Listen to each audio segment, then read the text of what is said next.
The Lunchbox Betrayal. For 8 years, I packed my husband's lunch every single night. Turkey sandwich with mustard, no mayo. Fuji apple, sliced, with a squeeze of lemon so the pieces would not turn brown. A thermos of black coffee with exactly 2 sugars. Last Tuesday, I found out his girlfriend had been eating those lunches for the last 3 years. My name is Sarah. I am 41 years old. I work as a pediatric nurse at the hospital near our house, and until 3 weeks ago, I thought I had a boring, decent marriage. I thought I knew the man sleeping in the bed next to me. I was wrong in ways I am still trying to measure. Marcus works the night shift at a logistics warehouse. At least, that is what he told me for 12 years. Every single night at 10 o'clock, he kissed me on the forehead, picked up the blue cooler bag I had packed for him, and drove off into the dark. Every single morning at 6, he came home smelling faintly of coffee and diesel fuel. He would shower, sleep until 2 in the afternoon, and then spend the evenings with me and our daughter Mia, who is 9. We were not passionate, not anymore. But we were kind to each other. We cooperated. We were a team. I used to tell my sister that passion fades and partnership is what actually matters. I said it with pride. I said it like I had figured something out. I found out because of a dog. Not a detective. Not a suspicious friend. A dog. 3 Tuesdays ago, our neighbor's golden retriever got loose and bolted into our backyard.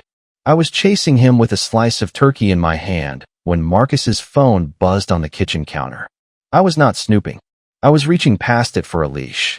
But the preview lit up, and I saw a name I did not recognize. Jessica, I am at the door. Bring the cooler when you come out. I miss you already. I read it 3 times. My brain refused to understand the words. Jessica, cooler. I miss you. The dog was still in my kitchen, panting on the linoleum. I sat down on the floor next to him, my legs simply refusing to hold me up, and I stayed there for almost an hour. Marcus was asleep upstairs. I could hear him snoring faintly through the air vents. I stood up, eventually, and I walked outside to his truck. The cooler was sitting on the passenger seat. I opened it. Empty thermos, empty sandwich bag, and a sticky note, in handwriting that was not mine, pressed to the inside of the lid. Thank you for my apple.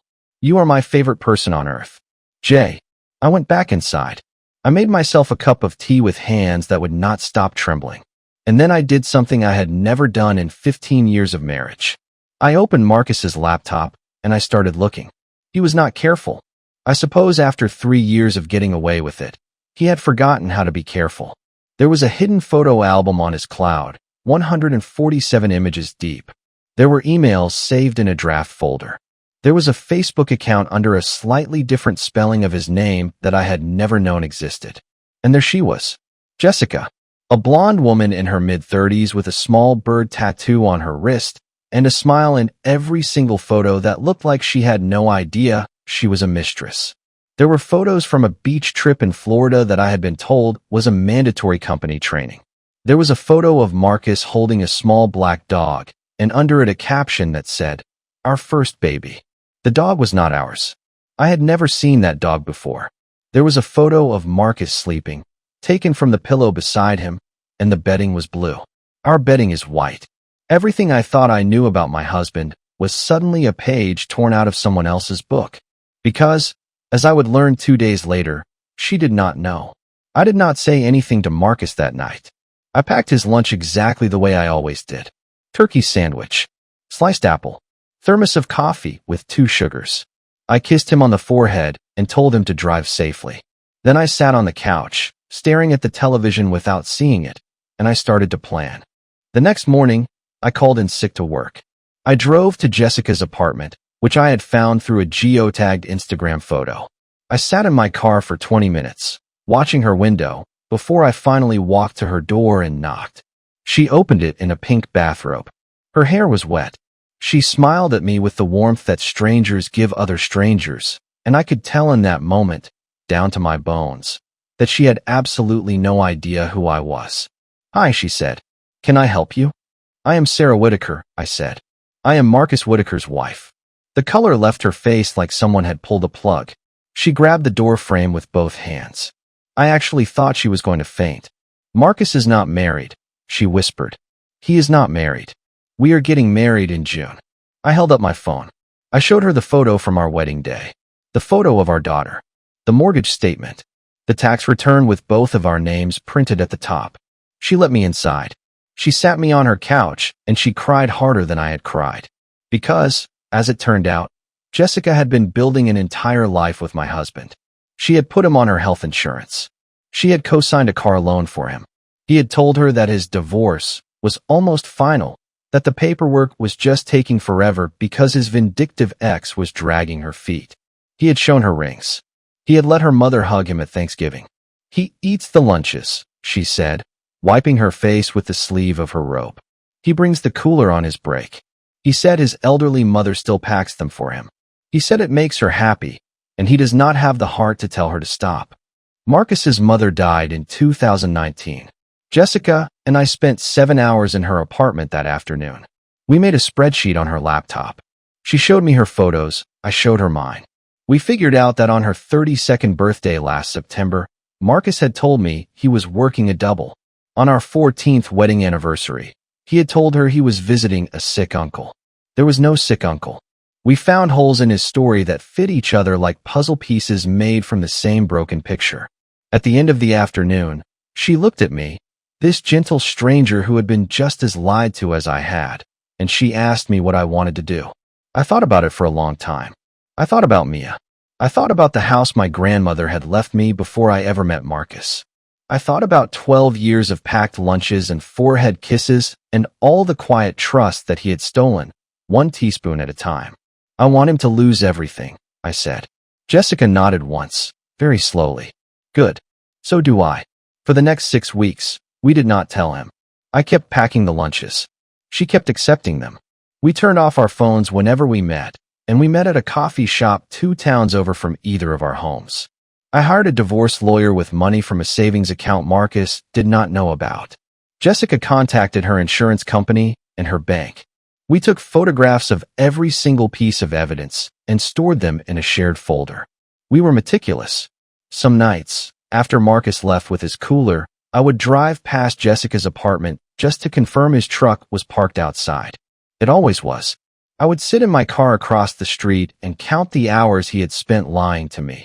And then I would drive home and sleep in my own bed. And in the morning I would smile at him as if he were the same man I had married. I learned, in those 6 weeks, that I am a better actress than I ever knew. I learned that the human heart can hold 2 things at once. The deep love I had once felt for him, and the cold, patient knowledge that I was going to burn his entire life to the ground. Jessica, for her part, kept a second phone just for me. We called it the Tuesday phone, because that was the day I had found the text. She texted me one night, at 2 in the morning. I used to think my life was about to start. Now I realize it has been on pause for 3 years. I read that text and I cried, because I felt exactly the same way. The house, as it turned out, was entirely in my name.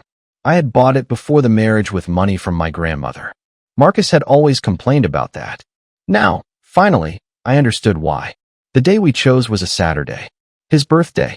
He came downstairs that morning expecting pancakes. Mia was at my mother's house. Jessica was sitting at my kitchen table, drinking coffee from the mug Marcus had given me for our 10th anniversary. His suitcase was packed and sitting by the front door. Next to the suitcase was a folder. Inside the folder were divorce papers, a cease and desist for impersonating his deceased mother, a repossession notice for the car Jessica had co-signed, and a letter from my lawyer. Marcus stopped at the bottom of the stairs. He looked at Jessica. He looked at me. His mouth opened and closed like a fish pulled from water.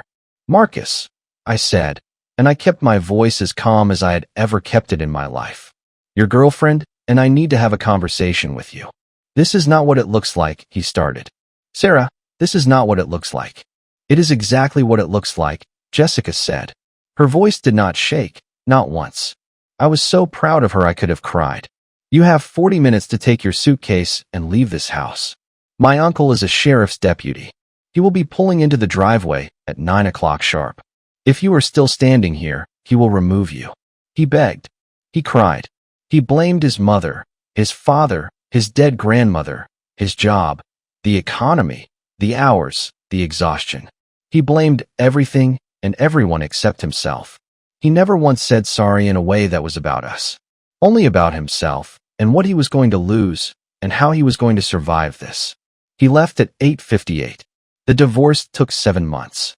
I kept the house. I kept the savings. I kept our daughter. He kept the lie that his life had become. Jessica and I still talk sometimes. She is dating a firefighter now, a kind man named Tom who drives her to her mother's house every Sunday. She told me last week that he is boring in the best possible way, and I laughed so hard I cried. Last month, I got a phone call from Marcus. He was sobbing. He had lost his warehouse job because, as it turned out, his supervisor there was Jessica's cousin, and the whole warehouse had finally heard the whole story. He was living in a friend's basement. He asked me if I could loan him $300. He said he was hungry. I hung up. I walked into the kitchen. I opened the freezer, where I had one final turkey sandwich left from that last Tuesday, still wrapped in cling film, frozen solid. I threw it in the trash. Then I made lunch for myself. Turkey sandwich with mustard, no mayo. Fuji apple, sliced, with a squeeze of lemon. A thermos of black coffee with exactly 2 sugars. I ate it at my own kitchen table, in the warm silence of the house that had always been mine, and I cried. Not from sadness. From something lighter. Something that felt, for the first time in 15 years, like the beginning of being free. Mia came home from school that afternoon and told me she had drawn a picture of us at school. Just the 2 of us. A woman and a little girl standing in front of a yellow house, holding hands. I pinned it to the refrigerator, right over the spot where Marcus's grocery list used to hang. And that night, for the first time in 12 years, I did not pack a lunch. I slept better than I had in a decade.